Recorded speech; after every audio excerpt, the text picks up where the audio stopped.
Pernah nggak sih kamu merasa kalau keinginan terbesar kamu itu kayaknya jauh banget, susah digapai? Nah, kali ini kita nggak bakal ngomongin jalan pintas, tapi kita bakal bedah sebuah filosofi kuno yang ngasih kita 3 kunci utama buat mengubah harapan jadi kenyataan. Kuncinya apa aja?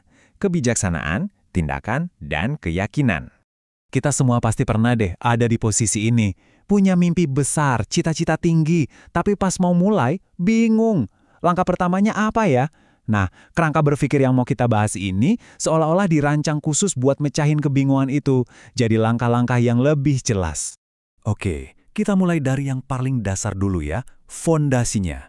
Menurut filosofi ini, titik awal dari setiap pencapaian besar itu adalah pengejaran kebijaksanaan.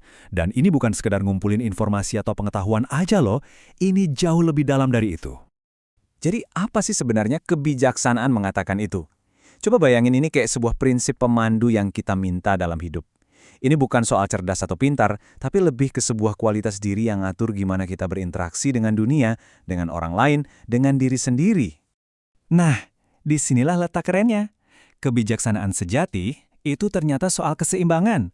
Bukan cuma soal tahu apa yang harus diomongin, tapi juga, dan ini yang susah, tahu kapan waktunya kita harus diam. Dan satu lagi yang sering banget kita lupain, tahu bagaimana caranya mendengarkan dengan sungguh-sungguh. 3 pilar ini nih yang jadi fondasi kita. Ya tapi kan, punya pemahaman dan kebijaksanaan doang nggak akan mengubah apa-apa. Itu baru potensinya aja. Langkah selanjutnya, ini nih yang paling menantang. Mengubah pikiran jadi kenyataan. Yuk, kita bahas soal pentingnya sebuah tindakan. Sumber yang kita bahas ini ngomongnya lugas banget. Kita nggak bisa cuma duduk-duduk, ngelamun, terus berharap keinginan kita tiba-tiba muncul di depan mata. Keinginan tanpa usaha, itu namanya cuma mimpi di siang bolong. Ada pepatah Jawa yang rangkum ini semua dengan sempurna.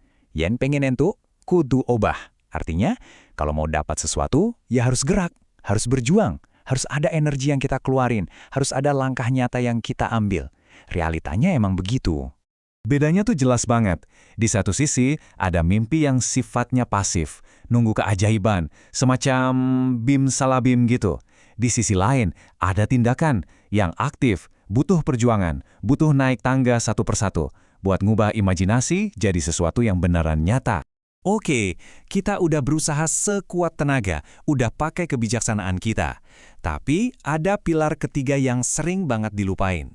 Inilah yang jadi jembatan antara batas kemampuan kita sebagai manusia dengan bantuan dari kekuatan yang lebih besar. Ini adalah soal kekuatan untuk meminta. Ini sebuah janji yang luar biasa kuat. Coba deh perhatiin polanya. Selalu ada tindakan dari pihak kita dulu minta, cari, ketok, dan baru setelah itu ada respons yang dijanjikan. Jadi ini bukan permintaan yang pasif, tapi permintaan yang sangat aktif. Yang menarik banget di sini adalah betapa terstrukturnya proses ini. Ini bukan soal untung-untungan. Filosofi ini negesin kalau ada hubungan sebab akibat yang jelas. Tindakan kita untuk meminta, mencari, dan mengetok itu secara langsung akan memicu hasil yang spesifik. Seolah-olah ada jaminan kalau usaha kita gak akan sia-sia. Dan biar kita makin yakin, sumber ini ngasih analogi yang indah banget. Permintaan kita itu akan dijawab dengan kebaikan. Seperti seorang ayah yang ngasih roti ke anaknya yang lapar, bukan ngasih batu. Ini nunjukin sifat penuh kasih dari kekuatan yang kita mintai pertolongan itu. Dan akhirnya gimana caranya kita menyatukan semua ini? Puncak dari filosofi ini adalah sebuah aturan tunggal yang mengikat kebijaksanaan, tindakan, dan kekuatan meminta menjadi satu kesatuan yang utuh dan praktis. Inilah dia, aturan emas, sebuah prinsip yang langsung mengalihkan fokus kita. Setelah kita melihat ke dalam diri untuk kebijaksanaan dan melihat ke atas untuk meminta, aturan ini nyuruh kita buat melihat ke samping, ke orang lain di sekitar kita. Cara kita memperlakukan mereka, itulah ujian sesungguhnya dari semua yang kita yakini. Jadi pada akhirnya, semua ini tuh muaranya ke satu hal yang sangat praktis. Kebijaksanaan kita dalam berbicara, kerja keras kita dalam bertindak, dan keyakinan kita dalam meminta, semua itu diuji dan dibuktikan lewat cara kita berinteraksi dengan sesama, setiap hari. Sebagai penutup, saya mau ninggalin satu pertanyaan buat kamu renungin.